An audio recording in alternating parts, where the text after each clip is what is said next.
This is The Weekly Set, the official podcast of TVEnthusiast.com. With your host, Tyson Gifford and William Roerick. Episode 145. Recorded February 22nd, 2018.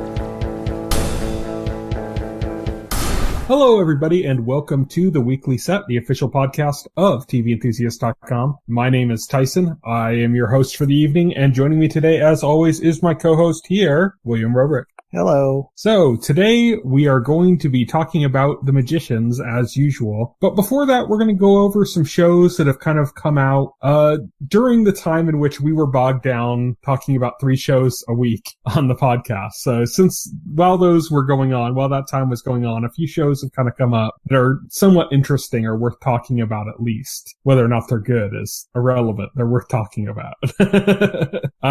But, you know, there's some stuff to talk about there. We were just busy, but now we're going to have a time to talk about a few of those shows that have kind of come out since then. And then we'll talk about The Magicians as usual. Just to give a heads up, next week we're going to continue talking about The Magicians, but we're also going to do a quick spring preview. Now, we've done before in the spring preview where we've literally gone for 2 hours on the podcast, going over every show coming up. But we're trying not to do that anymore, just because it takes too long and it gets boring, and it's a lot of you want to watch that show? No.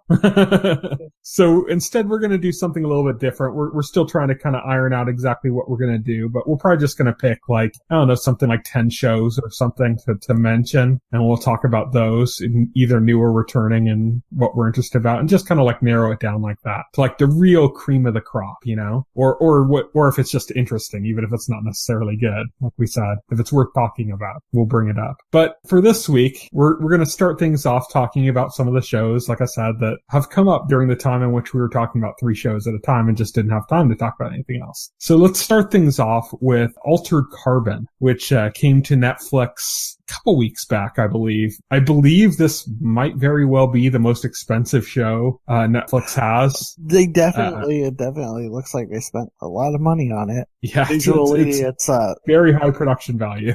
Yeah, visually, it's very elaborate. I was jealous of my friend who just got a 4K HDR TV. Damn, and I'm nice. oh man, that's gotta look, the imagery in that show has to pop in HDR. Just because it's so bright and colorful, you know? It's it's gotta pop in HDR so much. But he said it looks gorgeous in it. But you got to check out the first episode. What did you think of Altered Carbon? Interesting. It's interesting. I don't know if I'm totally sold on it at this point, but I started the episode thinking this was going to be some kind of confusing mess of a plot with pretty visuals. And then I got towards the end of it, getting into it more. Because oddly enough, it starts confusing, but it really starts to clarify itself towards the middle and the end of the episode. Sci-fi. Yeah, it's very heavy sci-fi. So they have to get you through that. I remember when they first announced that they were making this, and I read the description of it, and I'm like, what the hell? How many episodes is it going to take just to get through the premise and start introducing the characters? Because it was just oh my god, it's such a thick, heavy premise, you know, just the idea of these. It really is. People are sleeves to these, you know, units that are built into the back of their spines that actually house their true identity, and they can move them from sleeve to sleeve. It's oh man, how are you going to get through that and then make characters relevant and interesting on top of that? That's always a concern, as if the premise is too big, you know? Right, exactly. But I think, you know, once you kind of get into the premise, once the premise is past you and it's just kind of a part of the world and you've moved on, then it's the story is actually kind of a cool little noir, detective story. Yeah. You know? Yeah, it ends up being your basic detective story, your basic, noir story wrapped up in a sci-fi wrapper. Clusterfuck. Lack of a better word. Up in layers of sci-fi clusterfuckery. Yeah, layers of sci-fi clusterfuckery. Which, okay, I'm into it. I'll continue watching it. I thought it was cool. It's definitely like the main character is definitely your typical noir hero. Yeah. You know, just the cynical guy who's investigating the case. And so, I mean, plot-wise, there's nothing too special about it once you remove all the sci-fi stuff. It's a pretty straightforward plot once you get to that point. At least it starts that way. Like, yeah. Which I kind of appreciate. There's more depth to it, and I'm glad they didn't dive into all of that depth and all of the, like, complex sci-fi stuff going on all at once. Right. They kind of like, oh, it's this simple mystery you need to address. And then as you get used to the crazy sci-fi premise, then they start to introduce kind of like more wrinkles to the mystery that make it a little bit more interesting. Right. So, well, I hope so. I would think the sci-fi elements would have to affect the plot in a meaningful way for it to not just be window dressing. Oh yeah, it's good. I actually really liked it. There's a lot of debate about the show. Some people really didn't like it. Some people raised objections to, like, there's a lot of nudity in the show, like a ton. Yeah, there was like a lot in like this first episode. So I was like, okay. A lot of people think it's excessive. I think it's perfectly fitting. I don't really care about people like offended with nudity in like TV shows. Who cares? I think it perfectly fits to the theme of the show, which is like you have to think about, like, people, like, their bodies, they're just sleeves. Right. And so when your body is just a sleeve and you can swap from one sleeve to another and stuff, the idea of, like, nudity being something that people are, like, modest about just kind of goes away. Yeah. You know? Because your naked body is basically just another layer of clothes. If your identity is this unit that's hidden inside a spinal cord, then like your body itself is just like a layer of clothes that you could change or adjust however you want to replace. And I think that plays into the way nudity is used in the show. I think it all fits. It never feels overtly exploitative. It never feels that way to me. Like, it always feels like this is how this kind of world would be, you know, like it just feels natural in that sense, at least to me. So like, I don't care that there's a lot of nudity. I mean, I don't think I'd care anyways, because I don't get offended by that, but it's hard for me to understand any argument against it because it makes perfect sense to like the premise. The only argument people could have against it is that it makes them uncomfortable. And to that I say, so what? Yeah. Stop watching it then. So here's what I'll say. And I found a unique way to get around spoilers on it. There are 3 scenes in this show in the first season. Well, there's more than 3, but 3 in particular that really stand out that are just like supremely great scenes. Like scenes where I'm just like, okay, I'm so glad I watched this show because of these 3 scenes. And they're all action scenes. I remember talking to a friend who was watching it and I was ahead of him and I had to like use coded words so that he'd know what scene I was talking about when he'd finished it, but that it wouldn't spoil it for him ahead of time. And I was able to come up with really funny code names for it, which is, I said, Torture Escape, Ninja Rescue, and Nudie Clone Battle Royale. Nice. So those are the 3 scenes. Keep those in your mind. And when you watch the show, once it happens, you'll be all, oh, that's what he meant when he said, yeah, right. Torture Escape, you know? And then you might agree with me. Those are amazing action scenes. Some of them have quite a bit of comeuppance in them too, which you know how much that means to me. Right. Right. Totally. Altered Carbon, I've seen the whole thing. I say, I think it's definitely one of the best shows of the year so far. So, I can't wait then. As it gets into those scenes, I also liked kind of like the way it wrapped up and some of the kind of storylines that started kind of coming to the surface towards the end of it, which is really cool. It feels almost self-contained, but apparently they are doing a second season. What's interesting is that the main character might be a completely different actor in the next season, because apparently that's how it is in the book. They could do that, yeah. I mean, totally. Yeah. Apparently in the book series, like the main character of the second one, it's the same guy, but he's like like in like an African American body in like the second Right. book, which I just think that's really interesting. Like some people kind of had complaints about like that it's almost like the definition of whitewashing, that the main character is like Asian and then he's like played by a white guy because he's in like, but all of that's part of the plot. And I think it's also kind of like an interesting way of exploring that idea anyways, like that the body doesn't matter. Right, totally. I hope you watch more because I really liked it. So I'd be interested in hearing some more of your reactions as you get further into it. Yeah, totally. Next series on my list here, and I haven't seen the whole thing, but I've seen some of it, is The End of the Fucking World. Okay, I haven't watched this at all, so.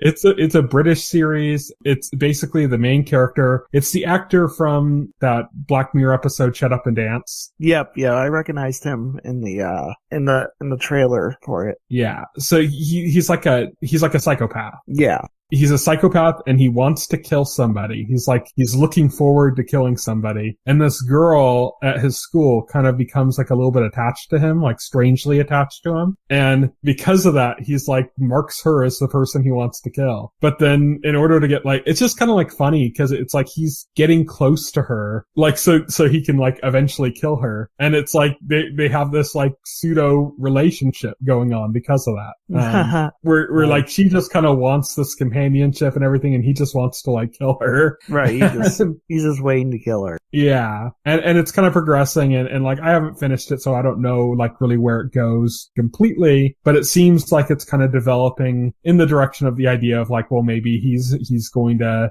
develop, you know, affections for her and not want to do that, but it's hard to say for sure because he's done some pretty crazy shit already. He hasn't killed anybody, but he's done some pretty crazy stuff that kind of seems to point in the direction that he is a genuine psychopath and not just some kid who thinks he is. Right. It's just like an interesting dark comedy. So if anybody's interested in that, that's a kind of an interesting one to check out. I think it's pretty short. I think it's like 6 episodes. Oh, that's not bad. That should be like breezy. How long are the episodes? Like an hour? I think they're half-hour episodes. I'm not sure though. Oh, wow. So that should be definitely should be a breezy watch. Yeah. I mean, the subject matter is a little bit darker, but it's still a comedy. Right, totally. So next show on here is Black Lightning on the CW. As you can imagine, it's completely different from anything you've ever seen before. Wow. Yeah. Wow. No, it's just another CW comic book show, except they took a lot of tonal cues from Luke Cage. Okay. So, it did seem similar to Luke Cage. There's a lot of rap. There's a lot of between scenes. There's a lot of like political talk about interactions between police and the black communities. Sure. And gangs. So there's a lot of all of that kind of brought in, which is, it feels a lot like Luke Cage. The pilot episode of Black Lightning feels like they just basically watched Luke Cage and said, how can we like take this and restructure it into Black Lightning? We need our own Luke Cage, damn it. Pretty much. Like it feels like so much like that. Like it just feels like they said, okay, let's take every tonal cue we can from the series and just like rework it for our own show. But yeah, they got like this one cheesy rap song that's about like Black Lightning and always ends with like Black Lightning's back or something like that. And they always cut to that at the beginning and it's kind of like, it feels like a more artificial Luke Cage because of that, because of the way it's using, where Luke Cage is using like, you know, Wu-Tang and stuff like that. It's like here, it's like some cheesy song about Black Lightning, you know? Yeah, I definitely prefer Wu-Tang in Luke Cage to some generic cheesy like thing. Yeah. There are some decent things to the show as well. There is a somewhat decent villain who's, I guess he's kind of like a cross between like Cottonmouth and Kingpin. To be fair, you would have to try really hard to be like worse than like the main villain in Luke Cage. To be honest. No. I said Cottonmouth and Kingpin, not the other guy, not Diamondback. Yeah, not Diamondback. Diamondback. He's not like Diamondback at all, thankfully. Thankfully, okay. Woo, yikes. That was just. I was like, they killed Cottonmouth for this guy. He's like an imposing figure, like Kingpin. Like he's strong and imposing and like kind of like a physically imposing figure, but like a little bit awkward in that same way that Kingpin is. And then like the way he's gang connected is similar to like Cottonmouth. So yeah, it's kind of like a cross between those two. He's an okay villain. It's probably better than the other CW comic book shows right now, but I don't think that's saying a lot, like especially this season. Hasn't necessarily been the greatest for the CW shows, the CW comic book shows. I think they're just spreading themselves a bit too thin. I think they are. For a year. I think they are. I think they really should have just focused on just making like one or two great shows instead of like trying to make as many mediocre shows as possible. Yeah, definitely. And they should have stuck to the strengths of the shows too. Like every time they try to make the Flash broody, it's like, oh, what are you doing? Yeah, exactly. But moving on from that, Black Lightning, like I said, okay, probably better than the other DC comic shows right now, but tonally, you're going to see a lot borrowed from Luke Cage, and it's okay. But what's a really good show, and I'd say, you know, if I want to talk, like, on this list, I have two of the best shows in 2018 so far. I mentioned Altered Carbon, and the other one is Counterpart. Yeah, you were talking up Counterpart last time we were talking, and I'm so sorry I did not get around to watching that. I think a lot of people are going to miss it because it's Stars. Oh, that's Stars right. Isn't exactly. I don't have my Stars subscription anymore either. Yeah, it's not a channel that like everybody gets. You know, it's like if people are going to get a premium channel, it's probably going to be HBO. Maybe they'll get some premium package that includes HBO and Showtime. Stars is kind of like that, like third or fourth tier premium channel that like most people just never bother with. You know, right. So that's a little bit unfortunate for it. So it might be something that I could imagine this maybe picking up a little bit more steam, like when it hits a streaming service, like a Netflix or Amazon or something like that. But it's really good. It's mostly because of JK Simmons, who everybody, of course, is going to know as J. Jonah from Spider-Man, from the Tobey Maguire Spider-Man. He's done a lot of great stuff. But he's particularly great in this because he's playing two very different versions of the same character. Right. So right. The plot of this is it's there's two dimensions and there's like a gateway between these two dimensions, and they're kind of the two sides are kind of at odds to each other. It's a little bit like it takes place in like Germany, in Berlin, and oddly it's very like you could take out the sci-fi element and date it back about 30 years and you could make it about the Berlin Wall. I mean it's like it's close enough, like it's similar tonally enough to that where they could do that. There's a lot of like espionage kind of on both sides and kind of negotiations between the sides on what they share and what they don't. And it's interesting. What I really like about it though is that it's not about like all these multiple dimensions that always existed or two dimensions always existed. They specifically mention that both of these dimensions were the same dimension up until 30 years ago. And 30 years ago, some experiment that they did in what was one dimension at the time split it into two different dimensions. And that's when things diverged. Before then, they were exactly the same, because it was only one world, and then it split. So you have characters. I mean, J.K. Simmons is obviously older than 30 years old. So him and his counterpart, like, they can talk about their history, and if they go back further than 30 years, it's exactly the same, because they were literally the same person that was split in half after that point. And that's like a really interesting twist that you don't normally see, because you've seen the kind of like two dimensions kind of thing before, you know. Fringe did it, you know, a bunch of shows and movies have done that before, but I don't think I've ever seen it where they've said like this dimension was the same dimension and then it split. Right. I don't think that particular little wrinkle has ever been done. That makes it a lot more interesting, because as they'll introduce a character and you see kind of like, oh wow, this character is so different on this side than they are on the other. And it's all events that happened in the last 30 years. Like it's nothing that happened before that. It's not like, oh wow, they're completely different, you know, and it's like there's enough of them that's in common with each other based on their shared history that it makes their differences more interesting. Like how did this split in just 30 years to make them this different? And a lot of it has to do with like how the two versions of the world developed, like from that point. Like one of them faced like a big disease outbreak, and so everything kind of became about like survival and like and quarantining this disease, and so all of their technologies are developed kind of from that front, whereas like the other world is basically like our world. Okay. So a lot of our technologies come out of just like luxury, you know, cell phones, smartphones, stuff like that, you know? Right. Right. So you have this kind of like more stark world where that faced this big disease outbreak, and every advancement they had is based on that. And then you have this world that's like ours. And of course, this world that's more stark is going to have a little bit more animosity towards the world that's more luxurious. And so that's where some of the drama comes from. But it's basically there's some plotting conspiracy going on, that's kind of like the main thing. But it's just a really good show. And the best part about it is that you have not one, but two brilliant performances by JK Simmons, because he's playing like these very different versions of himself, which is, like I said, it's so interesting because, JK Simmons is what, like in his 50s? It's a character that was the exact same character until he was like in his 20s, and then all of a sudden split in two different directions. Right, sure. And so that's just fascinating.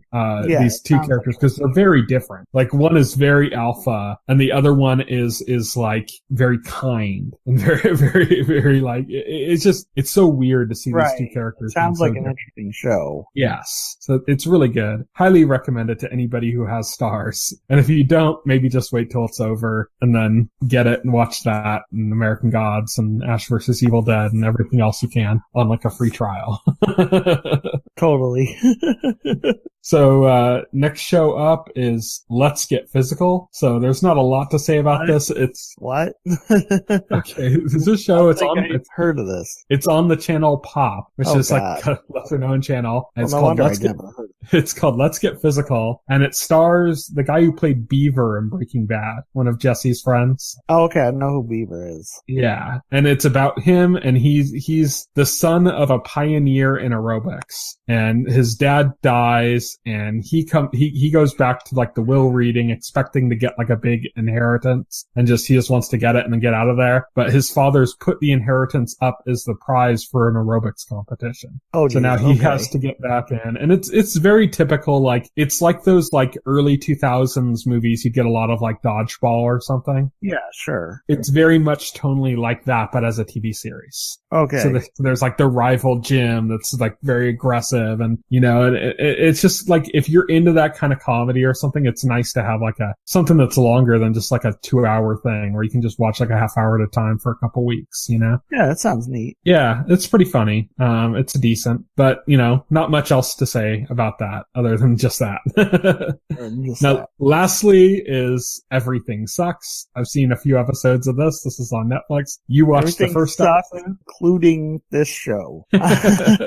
Yeah, I watched the first episode. Like a 90s nostalgia play, basically, on Netflix. Yeah, it's about freshmen in high school in 1996, which is like really, really odd because for me, because that's like 96 was the exact year that I entered high school for the first time. So like I remember it. Nothing like the show. I would that's for sure. 97, so I would be like the weird drama students or something. Probably would. I probably would have too, but like I was held back in kindergarten, so whatever. But yeah, I remember that those years quite fondly, and know they were nothing like this. The only things that are similar is like when they show like a reference to like a music video. It's like, oh yeah, I remember that music video, and that's about it. You remember sitting around with like your bros at lunch and just arguing over how Alanis Morissette's ironic wasn't really ironic because... Don't remember doing that at all, but I must be crazy because that sounds like something that just normal kids do. Yeah, that's just normal kids do because like people gave so much of a shit apparently. Yeah, no.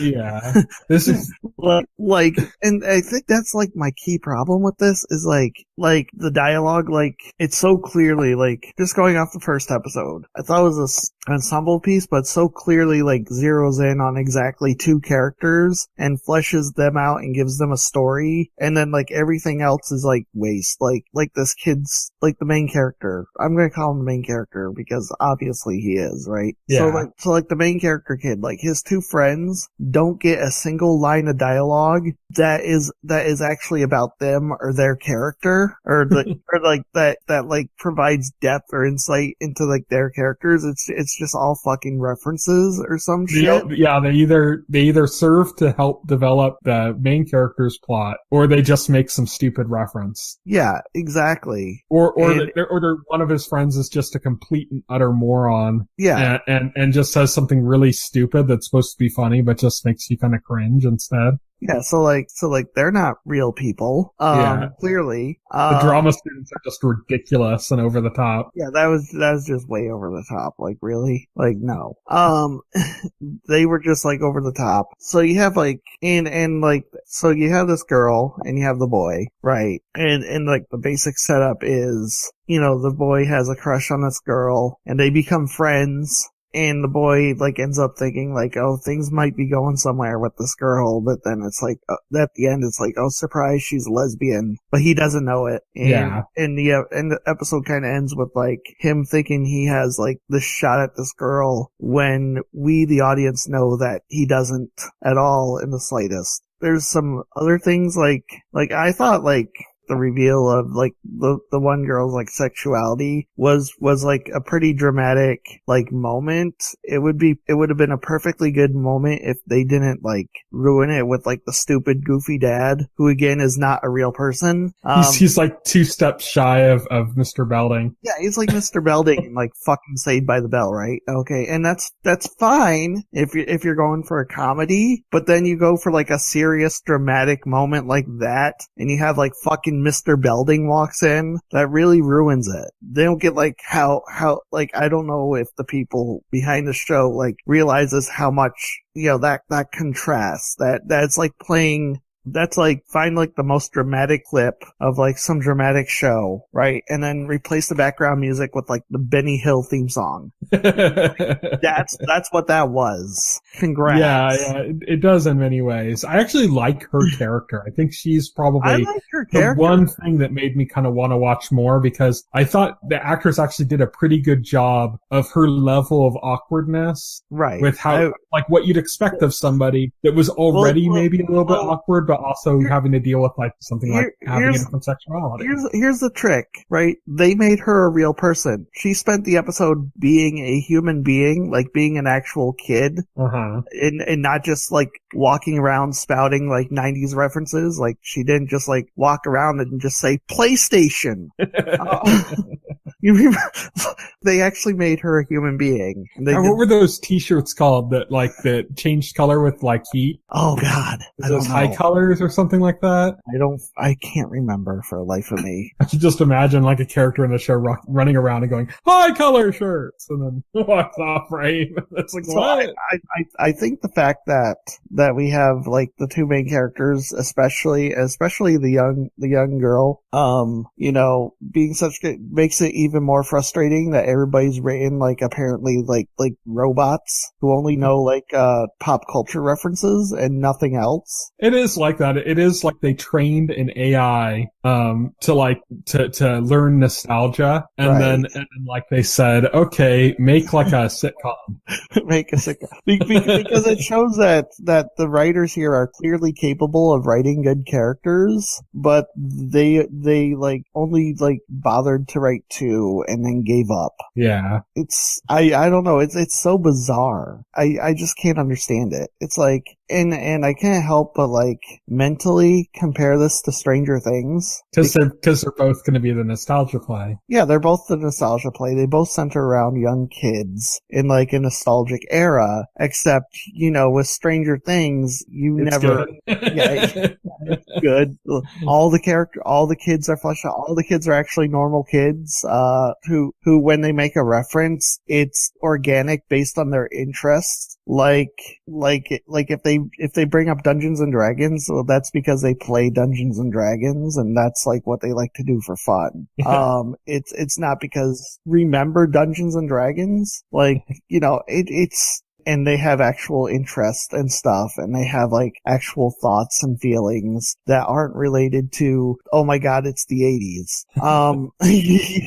You know, so that makes the kids in Stranger Things like relatable. Like you can watch that and it doesn't exist here. It's weird. I don't know. I hate it. Well, one thing I can say that where the comparison could be made is that in Stranger Things, I always argued that the series felt like it was like a movie from the 80s that was like unearthed, that Right. was made in the 80s, and it's a great one in line with all the like good like Stephen King, John Carpenter, like, you know, Steven Spielberg movies from the 80s. But like this one just happened to be like something that never made the light of day, and then here it is. Oh my god, we found this lost film. It's in 8 parts, or, you know. If you go back and actually watch TV shows or movies from the 80s, they're not making self-aware references to like shit.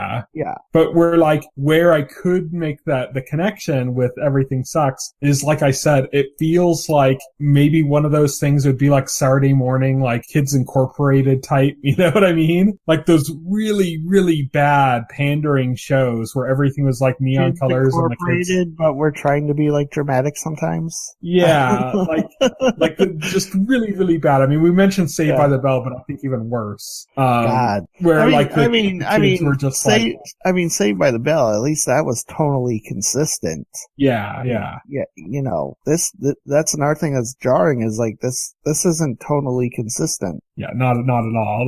This is kind of a mess. So I watched a few more episodes. I might watch a few more just because the ending of the episode, it's the very end of the first episode when you have like the lesbian reveal. And it is kind of surprising. Like I didn't see it coming. It is surprising. I didn't see it coming, but it made a lot of sense. Even though they kind of telegraph it. They kind of telegraph it, like, cause she finds the magazine, she looks at it, like, and she doesn't like mention or say anything. But it's like kind of like you don't really realize the significance of that. Like when that scene happens, you're just like, oh, okay. Or when she's looking at the couple and she looks kind of like a little bit jealous, but you're thinking it's because of the guy. Yeah, you're thinking because of the guy. Yeah, exactly. And then you realize no, it's the other way around. And so there's lots of little things there and stuff. So that like when the reveal does happen, you're kind of like, oh, okay, yeah, this makes a lot of sense, you know. And it's such an interesting moment. And of course, like you said, it's ruined by the father and the way they handled that at the end. But at the same time, it was enough to compel me to go like, I'm going to watch some more and see what this is like. So I watched some more just because I didn't really have much else to watch, and I just was watching late at night and just kind of let it stream for a while. And, you know, I guess in some ways it gets better, in some ways it's still the same. Okay. I think they chill out a little bit on the references as it moves on, but that one friend of his that's a complete and utter moron is still like the exact same way. Ugh, yuck.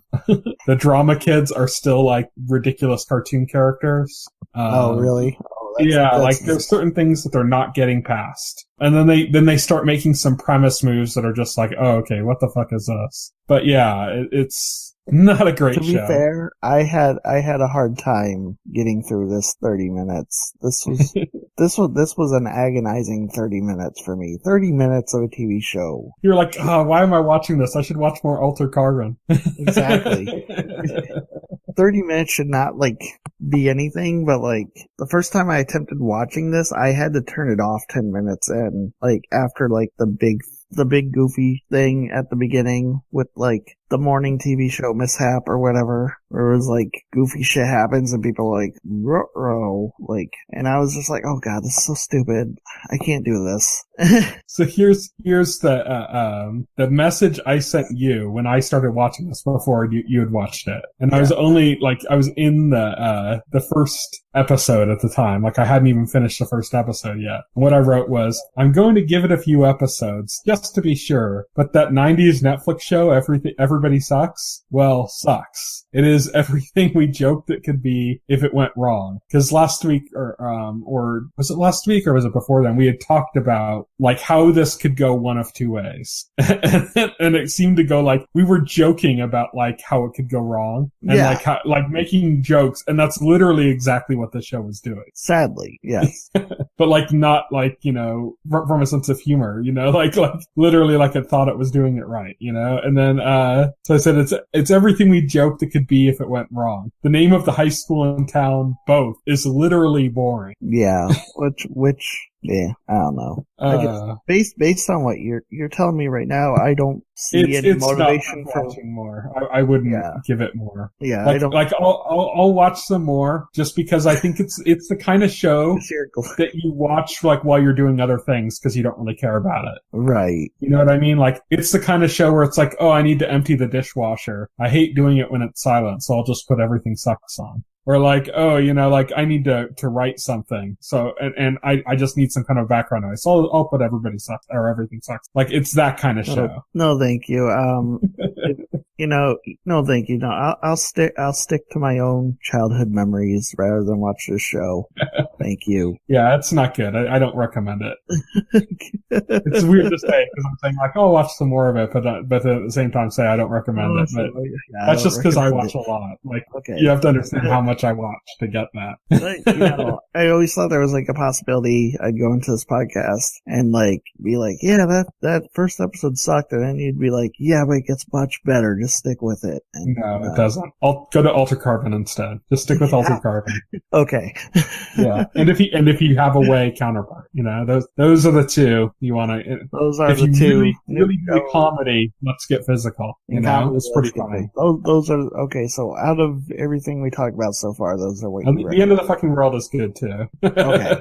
Black Lightning probably not worth it unless you just really want to watch a comic book show. It's I mean, I'm sure it's good.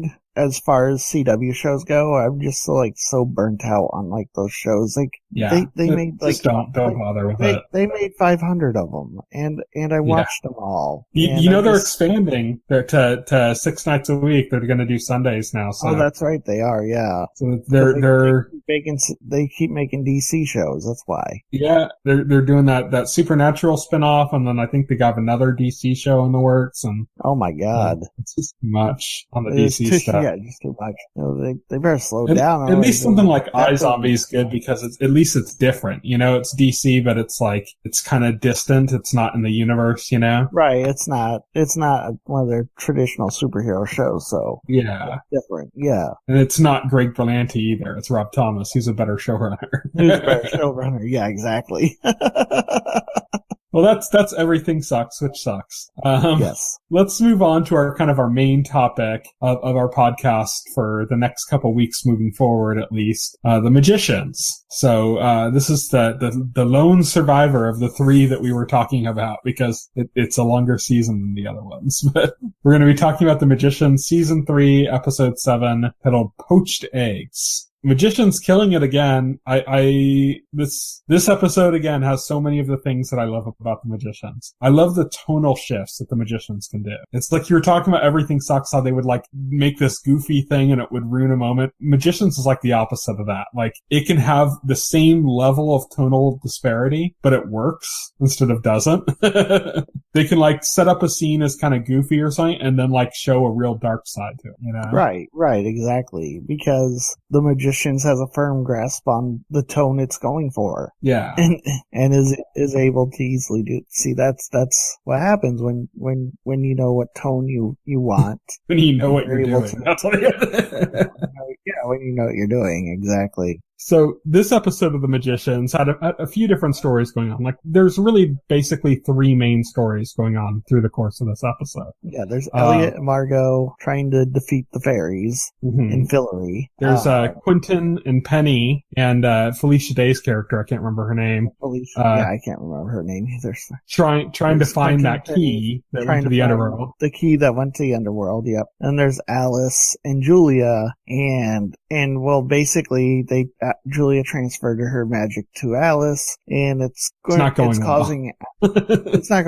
Alice will actually die because her body's rejecting the magic, so they have to find a way to undo the transfer. So let's stick with that storyline first. So Alice, like, at the end of last week's episode, she fell down and was, like, foaming at the mouth, and Penny was, like, trying to alert everybody in the only way he could by possessing that singing fish toy. This episode picks up with Quentin. He's coming through the portal, and he hears the thing singing and walks up, like, kind of like, what the hell? And then sees Alice, and very quickly they resolve that, and she's, like, laying in a bed at Breakbills, and they're kind of treating her and figuring out what went wrong. And they talk about how this is like an organ transplant, like being rejected by the body. And Alice is arguing against that. Like, oh, I already made preparations for this. This is nothing. Because she's so desperate to hold on to this magic at any cost that she's not willing to like accept that, like, oh, this is going very badly. And Julia's like, maybe this is something wrong. Maybe we need to do something about this. The dean is like, you all are idiots.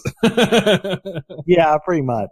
Doesn't matter what advice I give you. You guys are just going to do whatever you want. He's just like kind of fed up at this point. Yeah, he's understandably upset about losing his school. Yeah.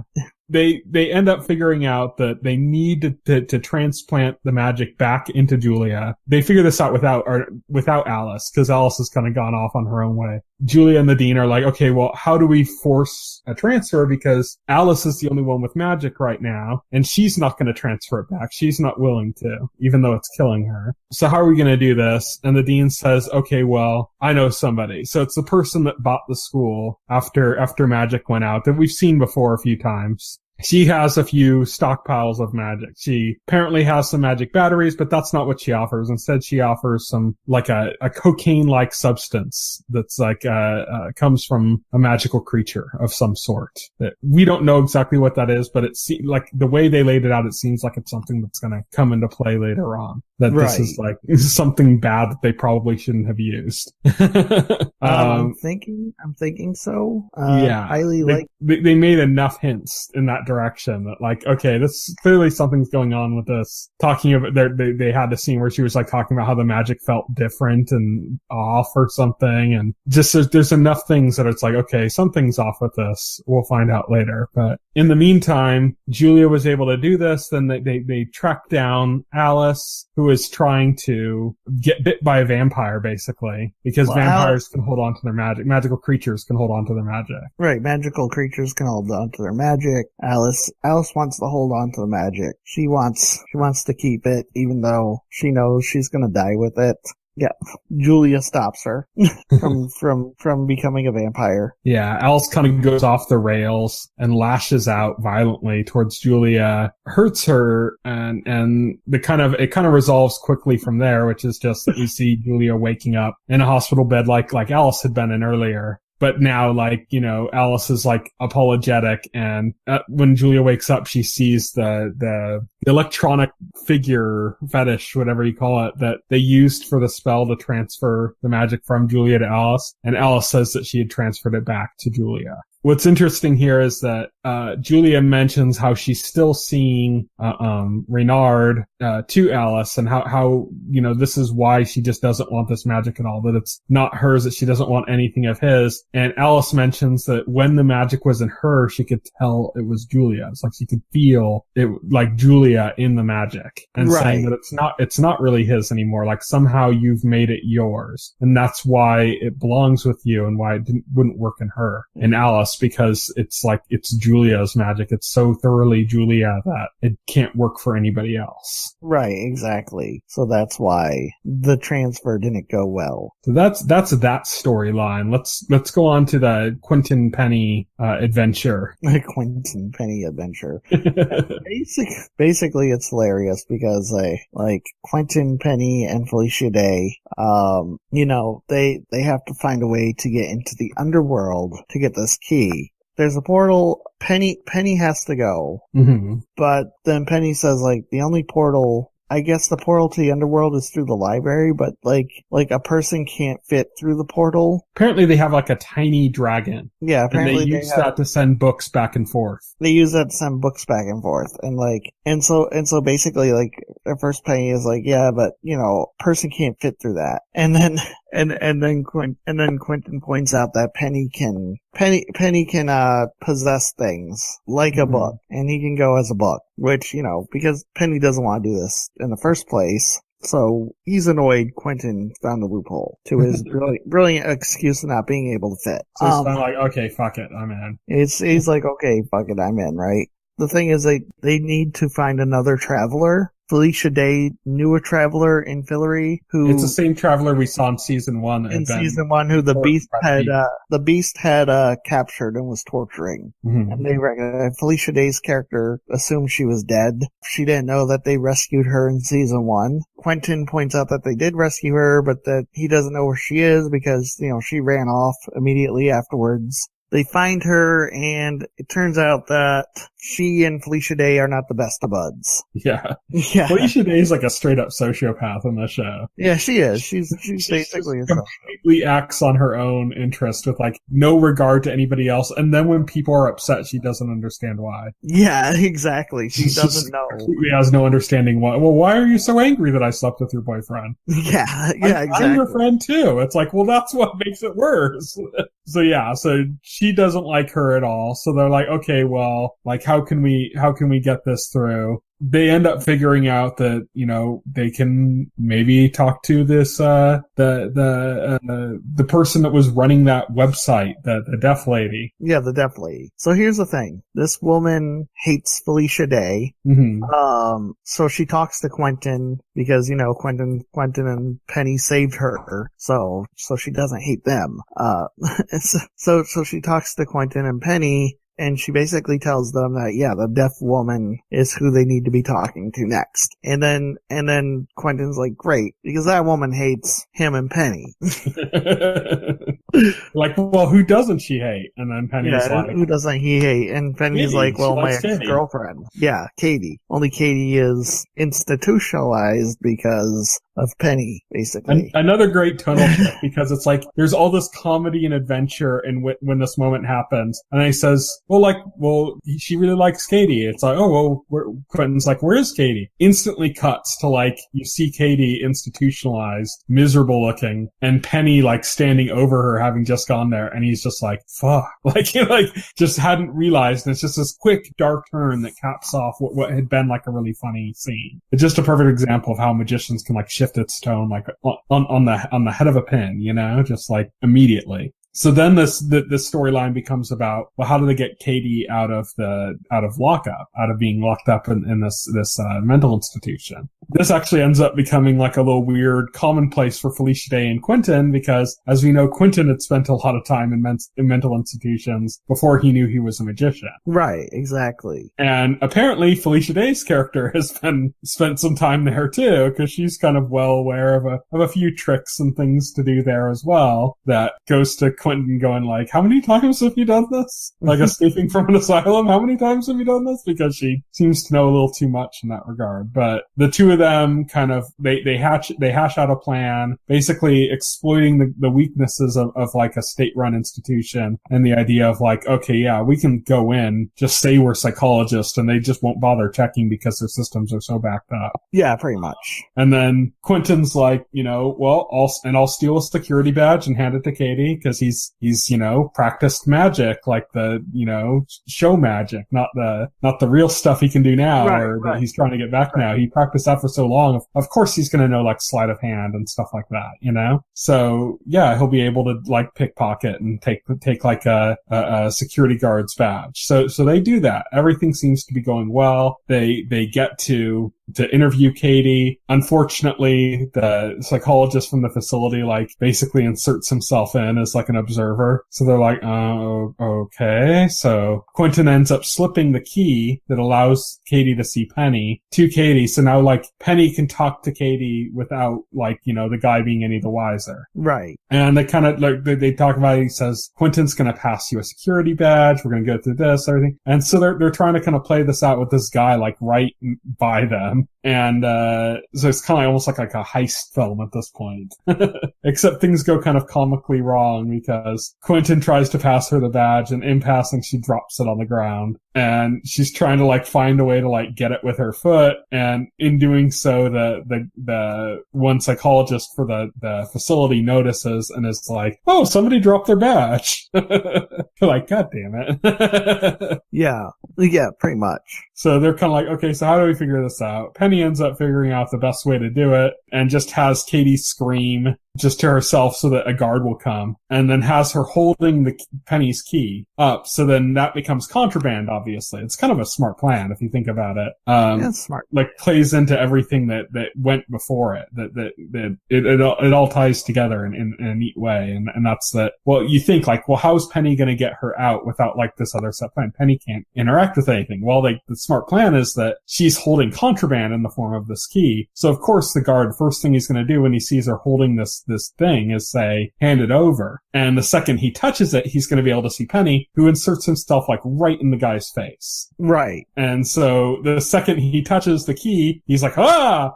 He sees Penny, freaks out, and then Katie just has the open opportunity to just deck him. Right, exactly. Knocks him out. They start leaving. But the absence goes noticed, so the place goes into lockdown. Felicia Day's character figures out a way around that. That's what I'd referenced earlier, where Quentin's like, how many times have you done this? Where she sets a fire. And the protocol for the fire alarms is that it opens everything up so that they can get people out. Right. So even though everything was being locked down, now everything's opening back up. Which just has all the patients walking free, basically, now, as well as Katie and stuff. So they're walking to get her out with this. A funny scene where some guards kind of come up on him, they need to get rid of him, and Felicia Day's character like knocks one of the guards out, and then Quentin just jumps on the other one's back. Yeah, that was pretty funny. That was. Because that's like what Quentin would do. He's not a physical person, Pretty much. That's one of the things I love about magicians is they know their characters so well, Right, exactly. He would react in that scene, and like kind of like, what do I do? Kind of scene. Like, of course, Quentin would just go like, oh, I'll jump on his back. But they end up getting away. Mm. And that kind of sets up their plan that, that they're going to do that, except that Katie ends up kind of the way she's able to insert a deal with, the hedge witch that runs this website is to say that they'll steal some book for her. Right. Which means everybody has to put themselves in danger, not just Penny. And Penny's not happy about that, but Katie's like, fuck you. You don't get to be the only one that puts yourself at risk. And that's pretty much that storyline, right? Yeah, that's that storyline. That's the end of that. And so all we have left is Margo and Eliot. Right. They've stolen some, I guess, fairy eggs, I guess you could call them. Fairy egg mushroom embryo sacs. I guess. I just said fairy eggs for brevity's sake. Unless you want to say fairy egg mushroom fertility sacs over and over again. That's fine with me. You have to add the jigs at the end. I'm a jig, yeah. So yeah, fairy eggs. They stole those last week. That was kind of a funny moment in the last week where Margo suddenly stole them. And now it's all about like how they're going to extort the queen. Yes. Another kind of a smart plan on their part, which is that they know they can't just like leverage whatever they want from the queen, but they know that they can leverage something smaller. And what they want to do is they want to take her bathtub. And at first I'm like, oh, why do they want to take her bathtub? Because they were talking about poisoning her and stuff. I'm like, but that's not going to work. Once they've taken it, she's not going to trust it. And it's like, no, because they're going to take her bathtub for all of Fillory. And that's going to set a deal up. Now she's going to have made a deal with all of Fillory. And by doing that, there's no more shadow puppet.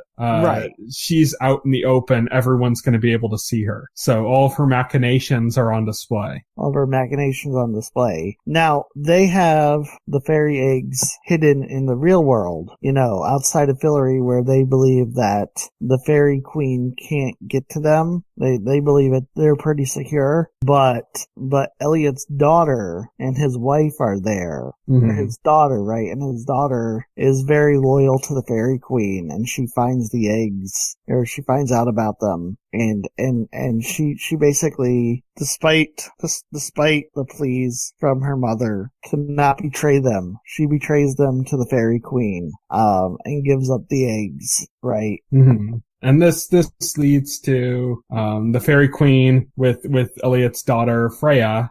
Freya, that's her name. Yeah.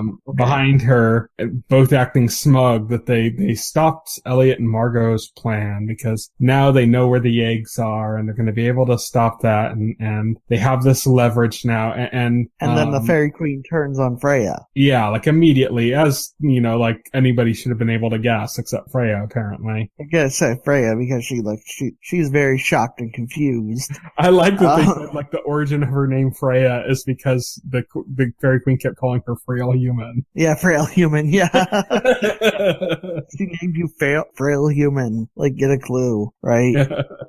And it's Freya. And the Fairy Queen basically tells her, oh, well, you betrayed your father and your mother so easily. Like, how the fuck am I supposed to be able to trust you?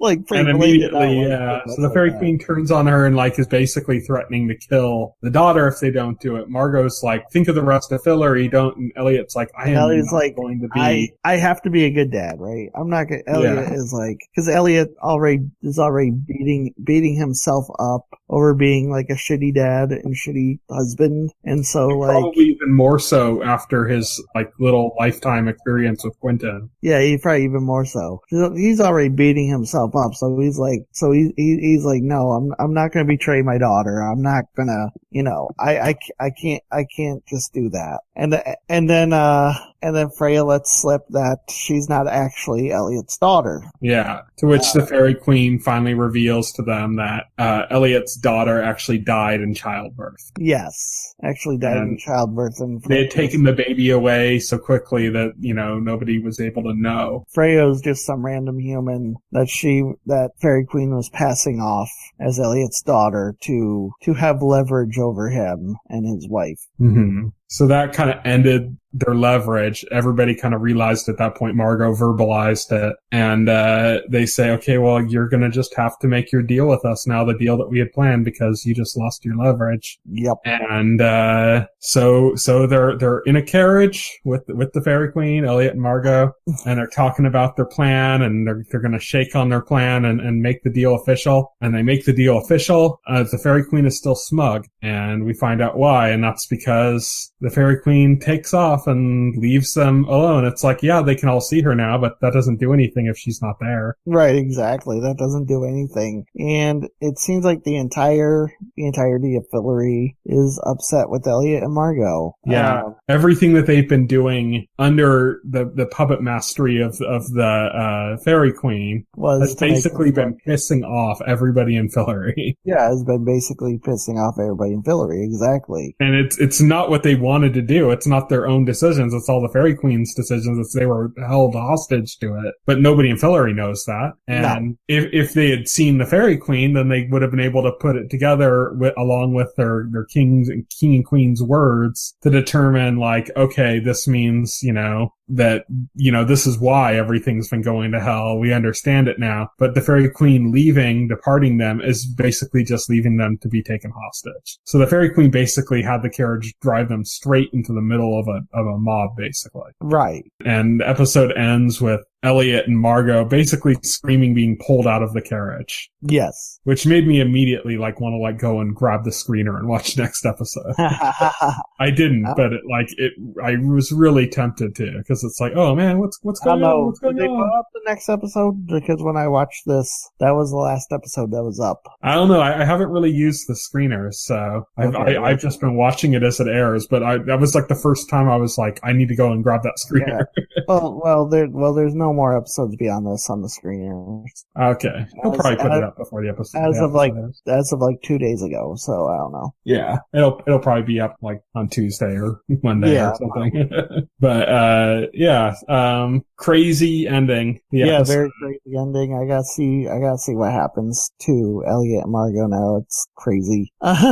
They can do some pretty dark twists on the show and kill off characters pretty suddenly, so... Yeah, so you don't know what's going to happen. Kill off one or both of them, if they really wanted to create a dramatic moment. Yeah, they could. It's possible. We'll have to see next week, won't we? Yeah, but man, I'm still digging Magicians. I still love the balance that they're able to keep. It's been a good season so far. It has been. Yeah, I'm still cracking up. I told a friend about, I think it was in the first episode of this season when they had the scene where Eliot was talking to the Peacock Man. Mm-hmm. And the Peacock Man suggested the big quest, and Eliot was like, how long is this going to take? And the Peacock Man was like, about a season. Yeah, about a season. Yeah. This is The Magicians. This is what it does so well. And I'm still loving it. I think Felicia Day is an interesting addition to the cast. Can't imagine she'll be around for so long. She doesn't really seem like she's going to be gelling. Doesn't seem like she's going to become a new regular, but who knows? Maybe. Yeah, but I like her kind of like somewhat sociopathic role. She's fun. She's a fun sociopath. Yeah, it's the fun in sociopathology. Yeah, exactly. But yeah, Magicians, still killing it, still great. And we'll be talking about it again next week. Oh, for sure. And up until next week, here's what's coming up in the next week on TV. So by the time this podcast is available on Friday, February 23rd, 2018, The Tick, part 2 of season 1, the last part of season 1, finally hits Amazon. Man, they took a long time with this, didn't they? They really did. Jesus. Yeah. And apparently the whole season had been done by the time the first episode's dropped, and that's like so stupid. I forget what even happened in the last episode I watched. Apparently they were trying to get like water cooler discussion going by having a break in between so that people would have something to talk about, and it's like that's completely idiotic. The Tick isn't big enough for that, you know? No, it's not. Tick isn't. It's not Game of Thrones. People aren't like nothing amazing happened in the last episode. Did you see what happened on The Tick on Amazon Prime Video? Oh my God, yeah, right. I'm going to endlessly speculate over what's going to happen next. Yeah, this isn't Game of Thrones. This isn't Lost. This isn't Breaking Bad. It's not going to have that kind of like discussion going into it. So it just kind of feels weird. I tell you, the people running Amazon's Prime, they're clueless. They are clueless. There's more stuff that's going to do this though, but I think a lot of times it has to do with less with like the timing of like trying to, create more discussion like it was in the case of The Tick, and more in the case of they just didn't have enough of the season done in time. Because that's what's going to happen with Unbreakable Kimmy Schmidt. It's coming back for its next season and it's only half of a season. Right. But that's specifically because they weren't able to film it all. And they realized that either the season was going to come late and, Kimmy Schmidt fans were going to be expecting it in summer and it wasn't going to be coming until like the end of the year. And so they just decided, well, we can give them half of it. And so that's what Netflix is doing. I still don't know how much I like that idea even. I think maybe they should just waited. Yeah, I don't know. But the whole like half season thing, it's like an experiment to try to do something different than just the full binge dump or the other thing. I just don't think it's a good idea. I think, if they really want to do something different, then instead make 2 shorter seasons that you make within a year and just say this season of Kimmy Schmidt is exactly 6 episodes long instead of 12 and have it be conclusive, have a beginning, middle, and end like a regular season would have, and then have another season that happens in the same year. That's kind of what they're doing with Fuller House. I think there's more episodes, but that show is going into like season 4, and I think it came out like 2 years ago. Right. Totally. So that would make more sense because you'd have the kind of finality of like, a full season instead of like this weird half season thing. But I don't know. That's all up for debate, I guess. Also coming out on the day this podcast is available, Marcel on Netflix and 7 Seconds on Netflix. And then this Sunday, February 25th, 2018, this is one I'm looking forward to a lot. Ash vs. Evil Dead Season 3 finally comes out. This has been done for quite a while and Starz just hasn't put it up. I remember like Bruce Campbell was talking about how the whole season had been done, filmed, edited, everything, just basically sitting on a shelf, like at last year's Comic-Con. Right. They were talking about that. And so this is like, it's basically been sitting on a shelf for half a year now. But it's finally coming back. It looks good. I'm excited for it. Also coming back the same day, not a good sign for Ash vs. Evil Dead, unfortunately, The Walking Dead. On the same day, comes back. Except that The Walking Dead's actually been like hemorrhaging viewers in this last season. Oh, really? Damn. Yeah, there's been some backlash against some of the story directions that the show's taken, and their viewership has been sinking. So it'll be interesting to see if that continues or if it picks up again or what's happened since then. Right. Then this Monday, February 26, 2018, Good Girls comes to NBC, Shoot the Messenger to WGN, iZombie comes back to the CW. Looking forward to that. Last season ended with a really cool twist. Like Mafia debuts on AMC. That's like a British Mafia series. Unreal comes back to Lifetime. And Final Space, which is an animated series that's produced by Conan O'Brien's Kanoko Productions, comes to TBS. Right. Then on Tuesday, February 27th, 2018, Unsolved, The Murders of Tupac and the Notorious B.I.G. comes to USA. This is just USA's version of like how they do the, American Crime Story, where they did the O.J. Simpson one, and now they're doing the Gianni Versace one. Sure. This is kind of like their version of that, true crime. Wednesday, February 28th, 2018, The Looming Tower on Hulu, Survivor on CBS, and Designated Survivor on ABC. Oddly enough, this has happened like 3 times now, where Survivor and Designated Survivor have come back on the same day. I keep noticing this. It's just kind of like a weird thing. It's like they both have Survivor in the title, so they have to coordinate their releases, apparently. Different networks, doesn't matter, Right. Has Survivor in the title. Maybe like February 28th is like National Survivor Day or something, I don't know. Then they just time it to that. Thursday, March 1st, 2018, Atlanta comes back to FX. This is interesting because it's been off the air for like 2 years. So fans are kind of excited about that. I watched part of the first season. I kind of fell off just because I was busy with our shows, but I might try to catch up and then watch this again because it was actually really good. AP Bio is back on NBC. That had just been they debuted like the first couple episodes, I think, and then went off the air for the Olympics. And so now that the Olympics are going to be gone, AP Bio's back. A lot of shows are going to be coming back, in fact, including Gotham and all the kind of CW shows. Everything kind of went off the air because of the Olympics. If you're noticing that TV's been kind of shitty recently, like outside of the streaming services, it's the Olympics. Gotcha. And then on Friday, March 2nd, 2018, Be the Beginning comes to Netflix. It's an anime series. Flint Town, which is a documentary series about the water disaster in Flint, Michigan, comes to Netflix. Los Afames comes to Netflix, or Les FMS, another one of their foreign series that they've been pushing heavily. And Once Upon a Time back on ABC for the last time because it was canceled. Because it was canceled because they tried to reboot the show without all the characters. Yeah, without all the characters, so like it's pointless to have the show around. So if you've been sticking with Once Upon a Time even after its disastrous move, your long national nightmare is almost over.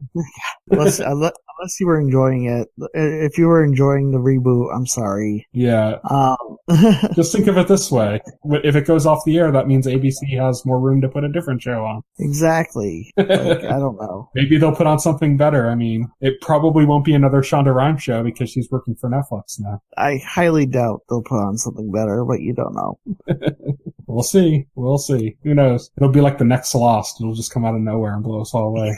Yeah, sure. I doubt it. ABC's kind of not in that space right now. They're not in that space. They've been in that Shonda Rhimes universe for too long now. Even though Shonda Rhimes is gone now, I think that's kind of where all their content's more geared towards. That's where they were gearing their content towards. So, So like I mentioned, next week we're going to talk about The Magicians some more, as well as our spring 2018 TV preview. But until then, you can reach me on Twitter. I'm at Tyson Gifford. You can reach Will, who's at Voxel Hero. You can check out our Facebook page and our YouTube channel, as well as our site, TVEnthusiast.com. You can subscribe to the podcast through any major podcast client like iTunes or Pocket Cast. And the entire backlog of our podcast, as well as other stuff, is available on our YouTube channel. One final note, and that's that we've been kind of experimenting with the idea of doing a newsletter. I made one on last Sunday, and I'm going to put another one up this Sunday. It's a newsletter, but it's not actually being sent out to anyone's email as like a newsletter should be. It's just an article. It's just kind of my way of trying to figure out the format right now. I've just kind of been experimenting with it. But if you're interested in checking that out, you can check it out and leave some comments and give me kind of your feedback and where you think I should take it, or what things I should adjust in the way it's laid out. And then once I kind of have that, a better idea of how I want it to work, we'll start sending it out as an actual newsletter. But check that out. That's going to be up on every Sunday. But thank you everybody for listening. It's TV Enthusiast tuning out. Good night. If you would like to voice your opinion, send an email to theweeklyset@TVEnthusiast.com. TV Enthusiast is a part of the Enthusiast Media Network. Stay tuned to TV Enthusiast and the Weekly Set podcast for more